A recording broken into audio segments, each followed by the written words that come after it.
এই মুহূর্তে পাওয়া আপডেট বাংলা সংবাদে আপনাদেরকে স্বাগত। শুরুতেই জানাবো সংবাদের শিরোনাম। ভোটের দিনেই খেলা শুরু হয়ে গেছে। জামায়াত ও বিএনপির তুমুল সংঘর্ষে রণক্ষেত্র। সংঘর্ষে আহত অনেকে, আটক 2। এরপরে জানিয়ে দিব জামায়াত বিএনপির উত্তেজনায় খুলনা নগরী, বিএনপি নেতার মৃত্যু। এরপরে নির্বাচনে প্রশাসনিক দুর্বলতার অভিযোগ তুললেন আক্তার হোসেন। আরও জানিয়ে দিব পোলিং এজেন্টদের বের করে দেওয়ার অভিযোগ তাসনিম জারার। এবং সবশেষে বেলা যত গড়াবে তত বিজয়ের দ্বার প্রান্তে এগোবো আমরা, বলছে হাসনাত আব্দুল্লাহ। এতক্ষণে সংবাদের শিরোনাম শুনছিলেন, এবারে বিস্তারিত। জামায়াত ও বিএনপির তুমুল সংঘর্ষ। মেহেরপুরের মুজিবনগরে ভোটারদের কেন্দ্রে যেতে বাধা দেওয়ার জেরে বিএনপি ও জামায়াতে ইসলামীর সমর্থকদের সংঘর্ষে 5 জন আহত হয়েছেন। এ ঘটনায় জামায়াতের 2 জনকে আটক করেছে পুলিশ। বৃহস্পতিবার সকাল 9:30টার দিকে উপজেলার জয়পুর গ্রামে এ ঘটনা ঘটে। আহতরা হলেন বিএনপি সমর্থক আসাদুল এবং জামায়াত 4 সমর্থক বাইজিদ, আবু ওবায়দা, মাহফিজুর রহমান, রিটন ও আইনাল গাজী। আটক 2 জামায়াত কর্মী হলেন শহীদুল ও আশরাফ হোসেন। পুলিশ জানায় সকাল 9:30টার দিকে মুজিবনগর উপজেলার জয়পুর গ্রামে ভোট কেন্দ্রের 100 গজ দূরে বিএনপি এবং জামায়াতের সমর্থকদের মধ্যে সংঘর্ষ শুরু হয়। এ সময় দুপক্ষের সংঘর্ষে 5 জন আহত হয়েছে। খবর পেয়ে পুলিশ ও বিজিবি ঘটনাস্থলে গিয়ে পরিস্থিতি নিয়ন্ত্রণে আনে। মুজিবনগর থানার ওসি জাহিদুল ইসলাম বলেন, সকালে জয়পুর গ্রামে বিএনপি ও জামায়াত সমর্থকদের মধ্যে ভোট কেন্দ্রে যেতে বাধা দেওয়ার অভিযোগে সংঘর্ষ শুরু হয়। খবর পেয়ে পুলিশ ঘটনাস্থলে গিয়ে পরিস্থিতির নিয়ন্ত্রণে নিয়ে আসে। এ সময় ঘটনাস্থল থেকে জামায়াত সমর্থক 2 কর্মীকে আটক করে থানায় নেওয়া হয়েছে। বর্তমানে পরিস্থিতি শান্ত রয়েছে, নির্বিঘ্নে ভোট গ্রহণ চলছে। খুলনায় ভোট কেন্দ্রে উত্তেজনা, বিএনপি নেতার মৃত্যু। খুলনা 2 আসনে ভোট কেন্দ্রে মহানগর বিএনপির সাবেক দপ্তর সম্পাদক মহিদুজ্জামান কোচি মারা গেছেন। বৃহস্পতিবার সকাল 8টার কিছুটা পর কেন্দ্রে বিএনপি ও জামায়াত সমর্থকদের মধ্যে ধস্তাধস্তির ঘটনায় তিনি অসুস্থ হন। বিএনপির দাবি, খুলনা আলিয়া মাদ্রাসার অধ্যক্ষের ধাক্কায় তার মৃত্যু হয়েছে। তবে অভিযোগ অস্বীকার করেছেন অধ্যক্ষ। খুলনা সদর থানা বিএনপি সাবেক সাংগঠনিক সম্পাদক ইউসুফ হারুন মজনু বলেন, সকাল থেকেই কেন্দ্রে উত্তেজনা ছিল।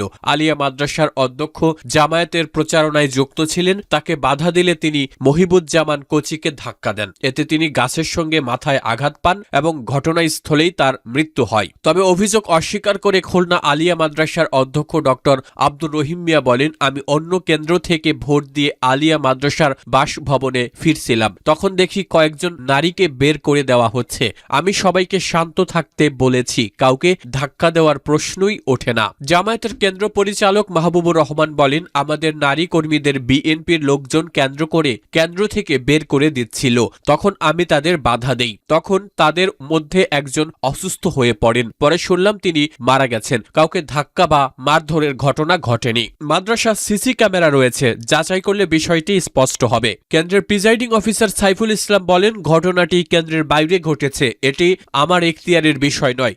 নির্বাচনে প্রশাসনিক দুর্বলতার অভিযোগ তুললেন আক্তার হোসেন। নির্বাচনে নিজ আসনে ভোট কেন্দ্র পরিদর্শন করে প্রশাসনিক দুর্বলতার অভিযোগ তুললেন রংপুর 4 আসনে জাতীয় নাগরিক পার্টি মনোনীত প্রার্থী আক্তার হোসেন। এ সময় তিনি প্রশাসনকে সাহসিকতার সঙ্গে দায়িত্ব পালনের আহ্বান জানান। বৃহস্পতিবার সকাল 8:30টায় মা এর সঙ্গে রংপুরে ভাইরহাট বালিকা উচ্চ বিদ্যালয় কেন্দ্রে আসেন আক্তার হোসেন। সেই কেন্দ্রে তার মা ভোট প্রদান করেন। পরে সাংবাদিকদের সঙ্গে কথা বলেন আক্তার হোসেন। যদিও আক্তার হোসেনের ভোট ঢাকায় থাকায় নিজ আসনে ভোট দিতে পারেননি তিনি। সাংবাদিকদের আক্তার হোসেন বলেন, নির্বাচনে 11 দলীয় জোটের নেতাকর্মীদের হেনস্থা করা হয়েছে, নারী কর্মীদের সাথে অসৌজন্যমূলক আচরণ করা হয়েছে। এসব নিয়ন্ত্রণে প্রশাসনের দুর্বলতা লক্ষ্য করা গেছে। এ সময় তিনি প্রশাসনকে সাহসিকতার সঙ্গে দায়িত্ব পালনের আহ্বান জানান। জয়ের বিষয়ে আক্তার হোসেন বলেন, শাপলা কলির পক্ষে জোয়ার উঠেছে। রংপুর 4 আসনের ভোটাররা উন্নয়নের স্বার্থে শাপলা কলিকেই বেছে নিচ্ছেন। ইনশাআল্লাহ বিশাল ব্যবধানে জয়ী হব। রংপুর 4 আসনে জাতীয় নাগরিক পার্টি এনসিপির প্রার্থী আক্তার হোসেন শাপলা কলি প্রতীকে 11 দলীয় জোট থেকে প্রতিদ্বন্দ্বিতা করছেন।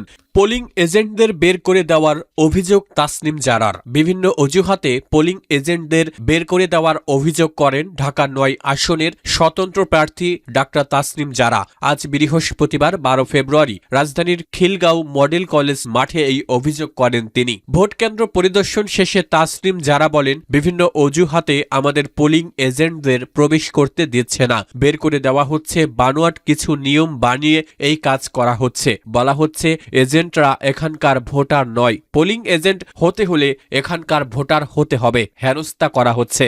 তিনি আরও অভিযোগ করে বলেন, কেন্দ্রের ভিতরে মানুষ ভোট দিচ্ছে কিন্তু আমরা পোলিং এজেন্টকে প্রবেশ করতে দেওয়া হচ্ছে না, এটা ভোটের সুষ্ঠু প্রক্রিয়া নয়। কোনো কোনো কেন্দ্রে পোলিং এজেন্ট প্রবেশ করতে দেওয়া হচ্ছে না। জানতে চাইলে সুনির্দিষ্ট কোনো কেন্দ্রের নাম বললেন না তিনি। উল্লেখ্য, ঢাকার ৯ আসনে বিএনপির প্রার্থী হিসেবে আছেন ছাত্রদলের সাবেক সাধারণ সম্পাদক হাবিবুর রশিদ হাবিব। জাতীয় নাগরিক পার্টি থেকে পদত্যাগ করে স্বতন্ত্র প্রার্থী হিসেবে লড়ছেন ডাক্তার তাসনিম জারা। এনসিপি প্রার্থী সুপ্রিম কোর্টের আইনজীবী মোহাম্মদ জাবেদ মিয়া ও জামায়াত ইসলামের প্রার্থী কবির আহমদ।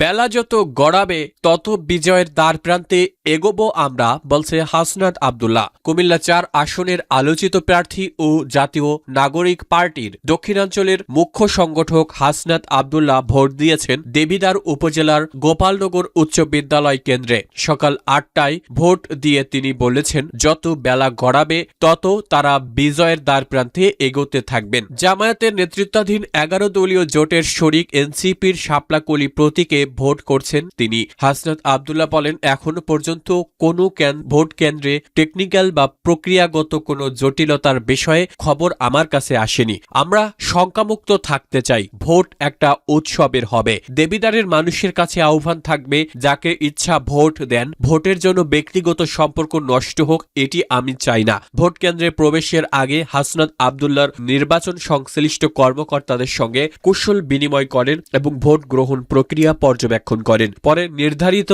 কক্ষে ব্যালট পেপার সংগ্রহ করে তিনি ভোট প্রদান করেন। কুমিল্লা ৪ দেবিদ্বার আসনে বিএনপি প্রার্থী মঞ্জুরুল আহসান মুন্সির প্রার্থিতা বাতিল হওয়ায় গণ অধিকার পরিষদের জসিম উদ্দিনকে সমর্থন দিয়েছে বিএনপি জোট।